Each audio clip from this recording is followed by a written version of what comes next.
जय श्री हरि। श्रीमद्भागवत महापुराणम दशमः स्कंधः उत्तरार्धः अथ सप्ततितमोऽध्यायः। अब हम श्रीमद्भागवत महापुराण के दशम स्कंद के उत्तरार्ध के 70वें अध्याय का श्रवण करते हैं। इसमें हम भगवान श्री कृष्ण की नित्यचर्या और उनके पास जरासंध के कैदी राजाओं के दूत का आना, इन प्रसंगों का श्रवण करेंगे। अभी हम पिछले 69वें अध्याय का सार श्रवण करेंगे प्रश्नोत्तर के माध्यम से, जिसमें भगवान श्री कृष्ण की गृहचर्या का हमने श्रवण किया था। अब इस 70वें अध्याय में भी श्री सुखदेव जी फिर से भगवान की नित्यचर्या का वर्णन करते हैं कि भगवान सुबह कितने बजे उठते थे, सुबह से लेकर रात्रि तक भगवान क्या क्या काम करते थे। तो ये एक रोचक अध्याय है। अभी हम इस 70वें अध्याय के पहले भाग का श्रवण करते हैं, जिसमें हम श्लोक संख्या 1 से श्लोक संख्या 6 तक श्रवण करेंगे। पिछले दशम स्कंद के उत्तरार्ध के 69वें अध्याय में देवर्षि नारद जी का भगवान की गृहचर्या देखना, अथवा दूसरे शब्दों में श्री नारद मुनि द्वारा द्वारका में भगवान श्री कृष्ण के महलों को देखना, इस प्रसंग को सुनते हुए हमने जाना कि किस तरह श्री नारद जी भगवान श्री कृष्ण की गृहस्थ लीलाओं को देखकर चकित हुए और किस तरह नारद जी ने भगवान की स्तुति की। तो हुआ यूं कि नरकासुर को मारने के बाद भगवान श्री कृष्ण ने एक साथ 16,000 राजकुमारियों के साथ विवाह किया, वो भी एक ही मुहूर्त में। और श्री नारद जी ने श्री भगवान की सद्वितीय पारिवारिक स्थिति में उनके विविध कार्यकलापों का अवलोकन करना चाहा, इसलिए नारद जी द्वारका में आए। यद्यपि नारद जी द्वारका तो अनेक बार आते जाते रहे हैं, लेकिन इस बार उनको वह बड़ी सुंदर लगी। वहां द्वारका में उनको विश्वकर्मा का सारा कौशल प्रकट दिखाई पड़ा। श्री नारद जी द्वारका की भव्यता को देखकर बड़े विस्मित हुए। द्वारका के वर्णन के माध्यम से भारत देश के प्राचीन भव्य दिव्य अद्भुत नियोजित नगर का दर्शन हमें होता है, plant city of ancient Bharat का दर्शन हमें होता है। और ये वर्णन बार बार भागवत में श्री सुखदेव जी के मुख से हुआ है, इसलिए हम भी थोड़ा बहुत इसके बारे में जानते रहते हैं। तो नारद जी ने देखा कि द्वारका बड़ी लंबी चौड़ी नगरी है और अच्छी जो प्लांट सिटी होती है, नियोजित शहर होते हैं, उनके अंदर चौड़ी चौड़ी सड़कें होती हैं, बढ़िया उनके अंदर राजपथ जिनको हाईवे कहते हैं, रथ वालों के लिए अलग मार्ग होते थे, पैदल वालों के लिए अलग थे। बीच बीच में जगह जगह चौराहे बने हुए हैं ताकि सबको सुविधा रहे, और बगीचे हैं, उद्यान हैं जिनमें लोग घूम सके। सब जगह जल की सिंचाई की बहुत बढ़िया व्यवस्था है, बहुत बड़े बड़े भवन बने हुए हैं, बड़े सुंदर सुंदर मंदिर बने हुए हैं। ऐसी भव्यता का दर्शन भारत के प्राचीन नगरों के अंदर दिखाई देता है। अब नारद जी ने भगवान श्री कृष्ण की रानियों के महलों के दर्शन करने शुरू किए। अब कितने महल, तो सुखदेव जी ने स्पष्ट लिखा कि 16,000 से ज्यादा महल वहां द्वारका के अंदर बनाए गए थे। विदित है भगवान श्री कृष्ण की 16,108 रानियां थी और सबके लिए भगवान ने अलग अलग महल बनवा के रखे थे। तो जो लोग भगवान श्री कृष्ण की रासलीला के नाम पर मनमाना आचरण करने की छूट चाहते हैं, तरह तरह के वितंडावाद फैलाते हैं, तरह तरह की ऊल जूल बातें करते हैं, उन लोगों को भगवान की इन लीलाओं का भी अनुकरण करना चाहिए। जहां भगवान श्री कृष्ण ने 16,100 राजकुमारियों के साथ एक ही मुहूर्त में एक ही समय विवाह किया और सभी रानियों के लिए 16,108 महल बनवा के दिए। साधारण मनुष्य तो एक घर भी बनाने में अपनी कमाई पूरी लगा देता है, पूरा एक घर बनाने में उसका लोन पर ही काम चलता है, और भगवान ने इतने सारे महल बनवाए। और जो जैसा हमने पिछले 66वें अध्याय में नकली भगवान के बारे में, पाउंडर के बारे में सुना था, वैसे नकली भगवान हैं वे लोग भी अपने चेले चपाटियों को बहकाकर उनसे पैसे आदि लेकर बड़े बड़े भवन बनाते रहते हैं, परंतु भगवान को चेलो चपाटी की आवश्यकता नहीं है, भगवान सर्वसमर्थ हैं। अब नारद जी महाराज भगवान श्री कृष्ण के पहले महल में घुसे, जहाँ पर भगवान श्री कृष्ण की पहली पटरानी रुक्मिणी जी थी। सुखदेव जी ने रुक्मिणी जी के महल की भव्यता का वर्णन किया। श्री सुखदेव जी ने बताया कि वहां रुक्मिणी जी के महल में मूंगे, वैदूर्य मणि, इंद्रनील मणि, इनकी दिव्यता दिखाई दे रही थी। जहां ये रत्न इतने महंगे हैं कि साधारण मनुष्य तो एक अंगूठी में भी इनको नहीं पहन सकता है, वहां मूंगे के खंबे, वैदुरी मणि के बड़े बड़े छज्जे, इंद्रनील मणि की दीवारें जगमगा रही थी। यहाँ तक कि जो गचें थी, फर्श था, उसमें भी इंद्रनील मणियां लगी हुई थी। विश्वकर्मा जी ने पूरी यहाँ पर अपनी जो चतुराई है, कला कौशल है, वो दिखाया हुआ है। तो सुखदेव जी ने केवल एक ही महल का वर्णन किया, इससे हम बाकी के 16,107 महलों की भव्यता का अनुमान लगा सकते हैं। जितना सुंदर रुक्मिणी जी का महल था, उतने ही बाकी के महल थे। तो किसी को भी भगवान बनने का प्रयास नहीं करना चाहिए, भगवान तो सर्वसमर्थ हैं। रुक्मिणी जी के महल में नारद जी ने देखा कि रुक्मिणी जी के साथ में हजारों दासियां हैं जो भगवान की सेवा कर रही थी, फिर भी रुक्मिणी जी स्वयं सेवा कर रही हैं। जो ही भगवान श्री कृष्ण ने श्री नारद जी को आते देखा तो वे अपने बिस्तर से उठ खड़े हुए, नारद जी को प्रणाम किया और तब उन्हें अपने आसन पर बैठाया। तब श्री भगवान ने श्री नारद मुनि के पांव पखारे और उस जल को अपने सिर के ऊपर छिड़का। श्री भगवान का आचरण कितना आदर्शात्मक था। संसार में इससे ज्यादा प्रेम करने वाला, आदर देने वाला स्वामी मिलने वाला नहीं है। जितना आदर भगवान अपने भक्त को देते हैं, अपने सेवक को देते हैं, उतना आदर दुनिया का कोई भी स्वामी अपने नौकर को नहीं देता है। नारद जी महाराज ने भगवान श्री कृष्ण की स्तुति करके भगवान से यही प्रार्थना करी कि हे नाथ, मैं आपको भूलूं नहीं। यह मंत्रों का महामंत्र है। परम श्रद्धेय प्रातः स्मरणीय पूज्य स्वामी जी श्री रामसुखदास जी महाराज के विलक्षण भाव की पुष्टि श्री नारद जी महाराज के वचनों से होती है। परम श्रद्धेय स्वामी जी महाराज ने अनेक शास्त्रों में से जितने जितने उच्च कोटि के महात्मा हुए, उनकी सार रूप स्तुति को ग्रहण किया और यही पाया कि हम भगवान को भूले नहीं, यही सबसे बढ़िया विशेष बात है। तो नारद जी ने भी भगवान से यही कहा कि हम सदा आपको याद रखें, हम चाहे जैसी स्थिति में रहें, आपके ध्यान में तन्मय रहे। तो हमें परम श्रद्धेय स्वामी जी महाराज के इस मंत्र हे नाथ, हे मेरे नाथ, मैं आपको भूलूं नहीं, इसको दृढ़ता से मानना चाहिए और सदा दोहराते रहना चाहिए। अब श्री भगवान से थोड़ी देर बातें करने के पश्चात श्री नारद मुनि भगवान श्री कृष्ण के एक अन्य महल में गए, जहां उन्होंने भगवान श्री कृष्ण को उनकी रानी तथा उद्धव जी के साथ चौसर खेलते हुए देखा। भगवान ने फिर से नारद जी की पूजा अर्चना की और अनजान की तरह भगवान ने पूछा, यहाँ कब पधारे? आप तो परिपूर्ण हैं, हम लोग अपूर्ण हैं, हम आपकी क्या सेवा करें? नारद जी महाराज समझ नहीं पा रहे कि क्या खेल हो रहा है। नारद जी महाराज बोले कुछ नहीं, चुपचाप वहां से निकल गए तीसरे महल की ओर। अब नारद जी भगवान श्री कृष्ण की जितनी रानियां हैं, जितनों में वे जा सकते थे, उन सब के महलों में जा जाकर देख रहे हैं और यही पा रहे हैं कि भगवान श्री कृष्ण विभिन्न महलों में अति व्यस्त हैं। तो भगवान श्री कृष्ण की व्यस्त और मस्त दिनचर्या श्री नारद जी महाराज ने देखी। तो हम भगवान से सीख सकते हैं कि किस प्रकार हम सदा आनंदित रहें। तो सदा आनंदित रहने का यही सूत्र है कि व्यस्त रहो, मस्त रहो, क्योंकि कहा जाता है empty mind is devils workshop, खाली दिमाग शैतान का घर है। कुछ न कुछ अच्छे कामों में मन को लगा के रखना चाहिए। जो साधक भक्त हैं उन्हें भगवान के नाम का नियम से जप करना चाहिए, भगवान की पवित्र कथाओं को मन लगाकर सुनना चाहिए। इससे धीरे धीरे भगवान में मन लगने लग जाएगा।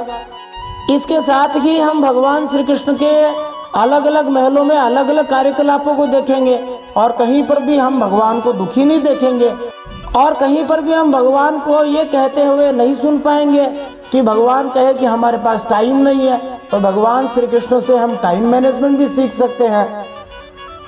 अनंत कोटि ब्रह्मांड नायक भी सदा समय निकालकर अपनी व्यस्त दिनचर्या रखते हैं और कोई भी आए उसको मना नहीं करते कि मेरे पास टाइम नहीं है। आजकल के लोगों के पास काम कुछ नहीं होता, परंतु फिर भी कहते हैं कि टाइम नहीं है। तो नारद जी महाराज ने देखा कि भगवान श्री कृष्ण किसी महल में छोटे छोटे बच्चों को दुलार रहे हैं, फिर दूसरे महल में देखा भगवान स्नान के लिए जा रहे हैं, अगले वाले महल में यज्ञ करते देखा, उसके पश्चात उससे भी आगे वाले महल में ब्राह्मणों को भोजन कराते देखा, अन्य महल में ब्राह्मणों का बचा हुआ खाते देखा, एक महल में भगवान दोपहर का अनुष्ठान कर रहे थे, अन्य में गायत्री मंत्र का मौन होकर जप कर रहे थे, अगले वाले महल में अपने बिस्तर पर सो रहे थे, उससे अगले वाले में अपने मंत्रियों से विचार विमर्श कर रहे थे। उससे भी आगे वाले में वे सखियों के साथ जल क्रीड़ा कर रहे थे। कहीं श्री भगवान ब्राह्मणों को दान दे रहे थे, तो अन्य महल में वे अपनी प्रेयसी से हंसी मजाक कर रहे थे। कहीं और वे परमात्मा का ध्यान कर रहे थे, अपना ही ध्यान कर रहे थे समझो। तो कहीं वे अपने आध्यात्मिक गुरु की सेवा कर रहे थे, पुराण सुन रहे थे। कहीं वे अपने पुत्र पुत्रियों के विवाह की व्यवस्था कर रहे थे, तो कहीं अन्य वे पशुओं को शिकार करने जा रहे थे। विदित है भगवान श्री कृष्ण के 16,108 रानियों के प्रत्येक की एक एक बेटी थी। तो इतनी बेटियां थी तो कभी किसी का विवाह करना, कभी कोई बेटी ससुराल जाती, तो कभी कोई बेटी पीहर आती।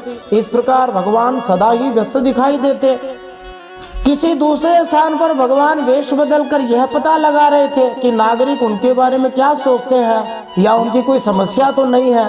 तो नारद जी महाराज ने भगवान की ऐसी दिव्य विलक्षण लीलाएं देखी तो नारद जी महाराज आश्चर्यचकित रह गए। अब नारद जी महाराज बोले कि बस महाराज, मैंने तो हाथ जोड़ लिया आपकी योग माया को। मेरे लिए तो आपकी लीला का गान करते हुए विचरण करते रहना ही अच्छा है। हे प्रभु, आप मुझ पर कृपा कीजिए कि मैं तो सदा आपकी कथा का गान करता रहूं। हरि भक्त तो यही चाहते हैं कि वे सदा हरि कथा का गान करते रहें। और कल्याण के लिए इस घोर कलिकाल के अंदर श्री भगवान की कथा और श्री भगवान के नाम से सरल उपाय कोई दिखाई नहीं देता है। भगवान श्री कृष्ण ने नारद जी से कहा, मैं ही धर्म का उपदेशक हूँ, मैं ही धर्म का पालन करने वाला हूँ और मैं ही उस धर्म का अनुष्ठान करने वाले लोगों का अनुमोदन करता भी हूँ। इसलिए संसार को धर्म की शिक्षा देने के उद्देश्य से ही मैं इस प्रकार धर्म का आचरण करता हूँ। अब तुम मेरी माया से मोहित नहीं होगे। तो लोगों को सिखाने के लिए, लोक संग्रह के लिए भगवान श्री कृष्ण इस प्रकार के आचरण करते हुए दिखाई देते हैं। इसीलिए सुखदेव जी ने इस अध्याय का वर्णन किया कि भगवान श्री कृष्ण ने ऐसा कोई काम नहीं जिसको किया नहीं। जो लोग समझते हैं कि हम बड़े हैं, हम ये काम नहीं कर सकते, वो काम भी भगवान करते हुए दिखाई देते हैं। छोटे से लेकर मोटे तक सभी काम भगवान श्री कृष्ण ने किए। तो सुखदेव जी ने भगवान श्री कृष्ण के शब्दों को दोहराते हुए कहा कि भगवान श्री कृष्ण गृहस्थों को पवित्र करने वाले श्रेष्ठ धर्मों का आचरण कर रहे थे। यद्यपि वे एक ही हैं, फिर भी देवर्षि नारद जी ने भगवान श्री कृष्ण को उनकी प्रत्येक पत्नी के महल में अलग अलग देखा। अंत में श्री सुखदेव जी ने कहा, जो अनंत कोटि ब्रह्मांड नायक परात् परब्रह्म पुरुषोत्तम है, जगदाधार है, जगन्नियंता है, जगदीश्वर है, जगत गुरु है, जगन्नाथ भगवान नारायण है, वे ही सारे जगत के कल्याण के लिए अपनी अचिंत्य महाशक्ति योग माया को स्वीकार करते हैं और इस प्रकार की नरलीला करते हैं। कभी वे राम जी के रूप में आते हैं, कभी वे श्री कृष्ण रूप में आते हैं, कभी परशुराम जी के रूप में आते हैं, कभी वामन रूप में आते हैं, कभी नृसिंह रूप में आते हैं और हम लोगों को ऐसी विलक्षण लीलाएं करके दिखाते हैं। सुखदेव जी कहते हैं, कोई भी भगवान श्री कृष्ण की तरह नहीं कर सकता है। किसी को भगवान श्री कृष्ण की किसी भी लीला का अनुकरण करने का प्रयास नहीं करना चाहिए।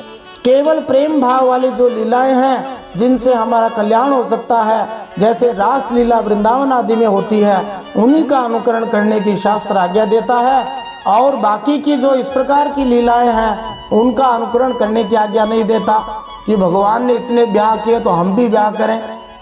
ऐसी मूढ़ता छोड़कर भगवान का भजन करना चाहिए, भगवान का आश्रय लेना चाहिए। तो देखो, श्री अखंडानंद जी महाराज कहते हैं कि भगवान के इन चरित्रों के वर्णन का मतलब क्या है। मतलब यही है कि भगवान की भक्ति हमारे हृदय में आ जाए। भगवत भक्ति के लिए भगवान के चरित्र को सुनने के अलावा और कोई उपाय नहीं है। जैसे सुगंधित चीज नाक से सूंघते हैं तो नाक को लगता है कि वो सुगंधित चीज और आनी चाहिए।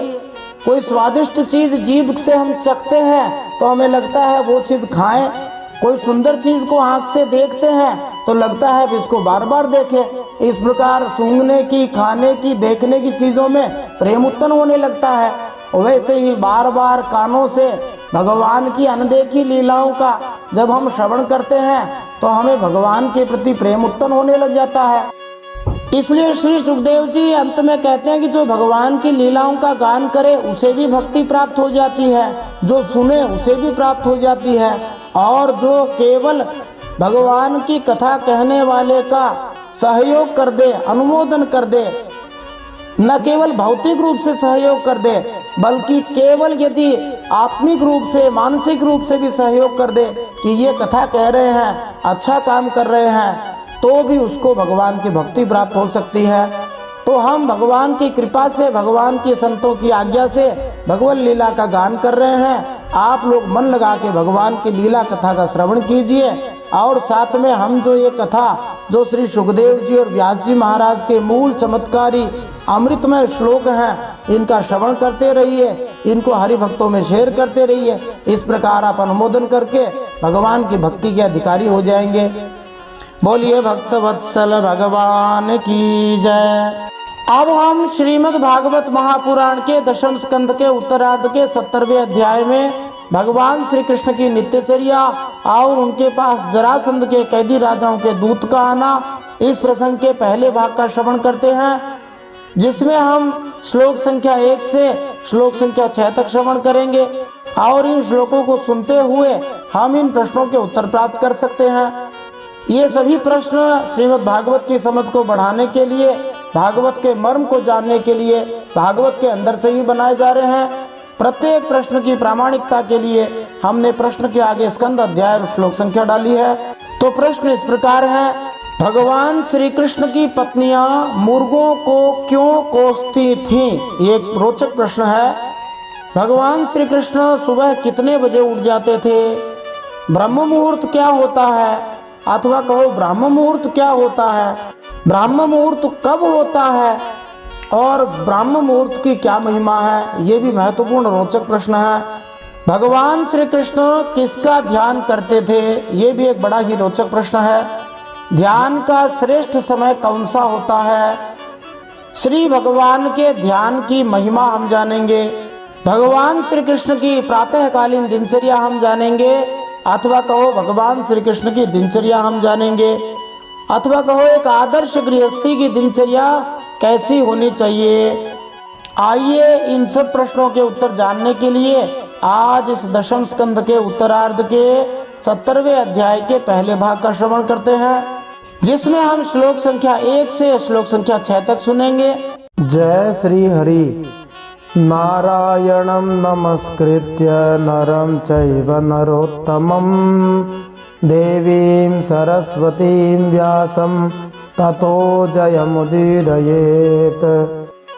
भगवान श्री नरनारायण को प्रणाम करते हुए श्री गणेश जी महाराज, माता सरस्वती, वेदव्यास भगवान को प्रणाम करते हुए हृदयाराध्य सर्वांतर्यामी, सबके हृदयों में विराजमान, अनंत कोटि ब्रह्मांड नायक, परात्पर ब्रह्म पुरुषोत्तम, जगदाधार, जगन्नियंता, जगदीश्वर, जगतगुरु जगन्नाथ भगवान श्री हरि के पवित्र चरणों में प्रणाम करते हुए, भगवत स्वरूप श्रीमद् भागवत को प्रणाम करते हुए, श्री सुखदेव जी और परीक्षित महाराज को प्रणाम करते हुए, अनंत कोटि सब संत महात्माओं वैष्णवों को प्रणाम करते हुए, भगवान श्री द्वारकाधीश को प्रणाम करते हुए अब हम श्रीमद् भागवत महापुराण के दशम स्कंद के उत्तरार्ध में 70वां अध्याय सुनते हैं। इसमें हम भगवान श्री कृष्ण की नित्यचर्या, दैनिक चर्या और उनके पास जरासंध के कैदी राजाओं के दूत का आना, इस प्रसंग का श्रवण करते हैं। मैं आप सभी हरि भक्तों का, श्रोताओं का श्रीमद् भागवत कथा के संस्कृत श्लोक, हिंदी भावार्थ रोचक सहित सुनने के लिए स्वागत करता हूँ। आप लोग धैर्य से भगवान की पवित्र कथा सुनते जा रहे हैं। जैसे जैसे आप कथा सुनते जाते हैं, उस कथा सुनने से वक्ता अर्थात मेरा भी उत्साह बढ़ता है। आशा है आपको यह पसंद आ रही होगी। पसंद आ रही है तो आप इसको दूसरों को भेजते रहिए। यदि आप इसमें कुछ सुधार के लिए सुझाव देना चाहते हैं तो आपके सुझाव सादर आमंत्रित है। आइए हम श्रवण करते हैं। श्रीमद् भागवत महापुराणम दशमः स्कंधः उत्तरार्धः अथ 70तमोऽध्यायः। श्री शुक उवाच अथो शश्युपवृत्तायां कुक्कुटान् कूजतोषपन् गृहीतकण्ठ्यः पतिभिर्माधव्यो विरहातुराः। श्री सुखदेव जी कहते हैं, जब सवेरा होने लगता, कुक्कुट माने मुर्गे बोलने लगते, तब वे श्री कृष्ण पत्नियां, जिनके कंठ में श्री कृष्ण ने अपने भुजा डाल रखी है, उनके विछोह की आशंका से व्याकुल हो जाती और उन मुर्गों को कोसने लगती। मुर्गे काफी प्राचीन समय से हैं। मुर्गा सुबह सुबह उठ करके बोलने के लिए प्रसिद्ध है और भगवान श्री कृष्ण की पत्नियां उनकी ध्वनि सुन करके भगवान श्री कृष्ण से अलग नहीं होना चाहती थी, उठना नहीं चाहती थी, इसलिए उन मुर्गों को कोसती थी। इसका मतलब वहां कुछ लोग मुर्गा पालने वाले रहे होंगे, परंतु निस्संदेह है कोई भी मुर्गे खाते नहीं थे, सभी शुद्ध शाकाहारी थे। वयान शरुरुवन कृष्णम बोधयन्ति ववन्दिनः गायत स्वलिश्व निद्राणि मंदार वन वायुभिः। सुबह के समय पारिजात की सुगंध से सुवासित भरी हुई भीनी भीनी वायु बहने लगती, भंवरे तालस्वर से अपने संगीत की तान छेड़ देते, पक्षियों की नींद उचट जाती और वे बंदीजनों की भांति भगवान श्री कृष्ण को जगाने के लिए मधुर स्वर से कलरव करने लगते। जहाँ आसपास बड़े बड़े पेड़ और जंगल होते हैं वहाँ बहुत सारे पक्षी रहते हैं। सुबह सुबह पक्षियों की आवाज भी संगीत से कम नहीं लगती है। मुहूर्तम तम तो वैदर्भी नामृष्य दति शोभनम परिरंभण विश्लेषात प्रिय भावंतरम गता। रुक्मिणी जी अपने प्रियतम भगवान श्री कृष्ण के भुजपास से बंधी रहने पर भी आलिंगन छूट जाने की आशंका से अत्यंत सुहावने और पवित्र ब्रह्म मुहूर्त को भी असह्य समझने लगती थी। श्रीधर स्वामी जी बतलाते हैं कि रुक्मिणी देवी की प्रतिक्रिया समस्त रानियों के मनोभाव की द्योतक है। सभी रानियां भगवान श्री कृष्ण के गलबैया करके सोती थी और भगवान से अलग नहीं होना चाहती थी। हो भी क्यों, अनेक जन्मों की तपस्या के बाद उन सब ने भगवान का प्रेम प्राप्त किया, वे भगवान से अलग क्यों होना चाहें। ब्राह्मे मुहूर्त उत्थाय वार्युपस्पृश्य माधवः दध्यौ प्रसन्न कर्ण आत्मानं तमसः परम। भगवान श्री कृष्ण प्रतिदिन ब्रह्म मुहूर्त में ही उठ जाते, हाथ मुंह धोकर अपने मायातीत आत्मस्वरूप का ध्यान करने लगते, अपना ही ध्यान करने लग जाते थे। उस समय उनका रोम रोम आनंद से खिल उठता था। अखंडानंद जी कहते, देखो मनु महाराज का भी यही कहना है कि आप ईश्वर चिंतन की बात तो छोड़ दीजिए, उसके लिए तो ब्रह्म मुहूर्त सर्वथा उपयोगी है ही। भगवान का चिंतन सुबह सुबह करना चाहिए।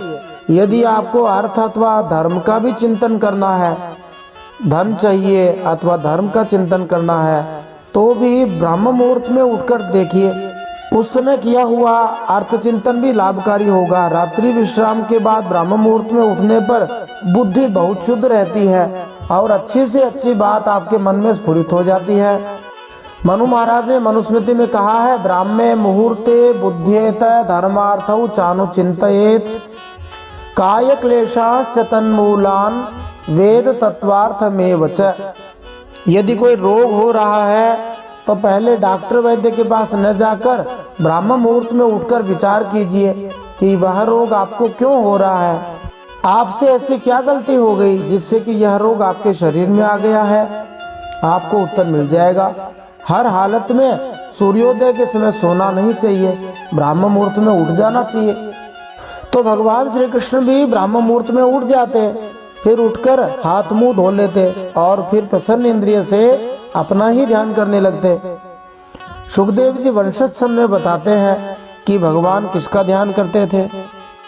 एकम स्वयं ज्योतिरनन्यमव्ययम स्वसंस्थया नित्य निरस्त कल्मषम ब्रह्माख्यमस्योद्भवनाश हेतुभिः स्वशक्तिभिर्लक्षित भाव निर्वृतिम।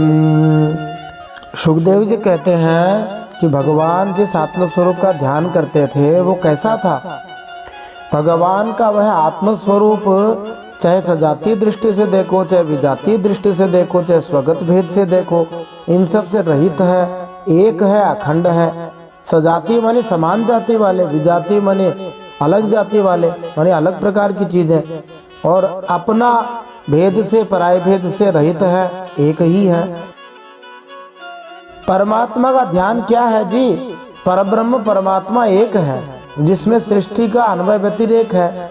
एक का अर्थ होता है एति इति एक है। इण गतौ माने जाने अर्थ में जो धातु होती है उससे एक शब्द बनता है, जो अन्वय और व्यतिरेक के द्वारा सब में पूर्ण है, जिसके बिना कुछ नहीं परंतु सबके बिना जो रहता है। भगवान के बिना कुछ नहीं, परंतु भगवान सबके बिना रहते, इसलिए भगवान एक है। भगवान एक भी हैं और स्वयं भी है। इसका अर्थ है कि दूसरे से उसकी सिद्धि नहीं होती। वह प्रकाश स्वरूप स्वयं ज्योति है और उसमें दूसरी कोई वस्तु नहीं है। उसमें विनाश नहीं है और कोई पाप पुण्य भी नहीं है। श्रुति ने कहा है, कठोपनिषद में आया है, अन्यत्र धर्माद अन्यत्र धर्माद अन्यत्र अस्मात् कृताकृतात् अन्यत्र भूताच्च भव्याच्च यत्तत् पश्यसि तद्वद। उस परमात्मा में न तो कार्य कारण है, न साधन साध्य है, न धर्म अधर्म है, न पाप पुण्य है, न भूत भव्य है।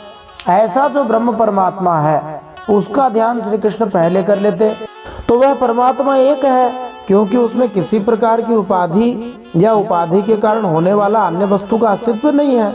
और यही कारण है कि वह अविनाशी सत्य है। जैसे चंद्रमा सूर्य आदि आंखों के द्वारा और आंख चंद्रमा सूर्य आदि के द्वारा प्रकाशित होती है, वैसे ही वह आत्मस्वरूप भगवान दूसरे के द्वारा प्रकाशित नहीं है, अपितु स्वयं प्रकाश है।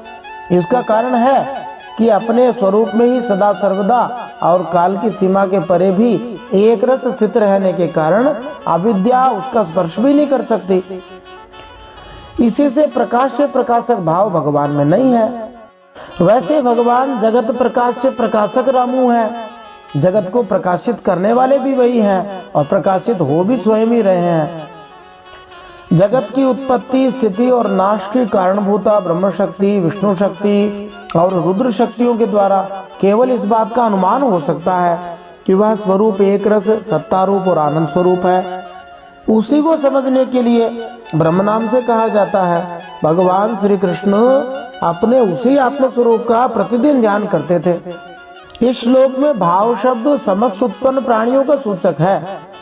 इस तरह समास युक्त शब्द लक्षित भाव निर्वृत्तिम इस बात का सूचक है कि भगवान श्री कृष्ण उत्पन्न जीवों को अपनी विविध शक्तियों से आनंद प्रदान करते हैं।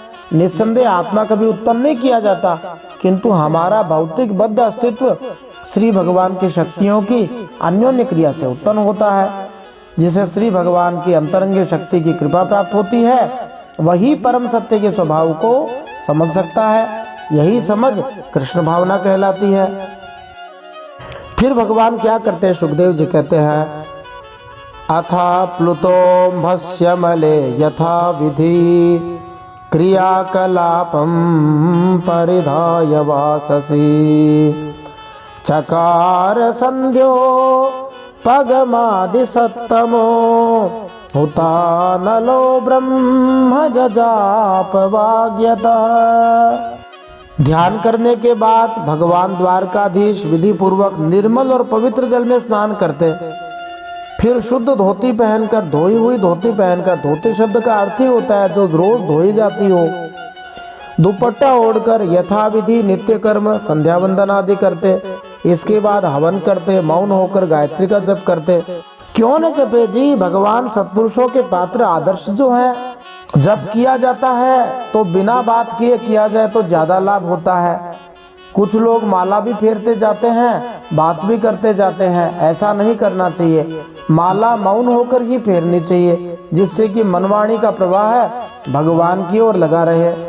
यद्यपि आरंभिक स्तर के जो साधक हैं उनका मन माला फेरते हुए ना भी लगे, बीच में थोड़ा बहुत विक्षेप भी आ जाए, इस कारण से उन्हें माला छोड़नी नहीं चाहिए। उन्हें जैसे तैसे करके भगवान के नाम का जप करते रहना चाहिए। वैसे भी यदि कोई अनुष्ठान की दृष्टि से जप किया जाए तो मौन होकर किया जाए तो विशेष लाभ होता है, परंतु भगवान के नाम तो कैसे भी उच्चारण किए जाएं कुछ न कुछ लाभ तो देंगे ही।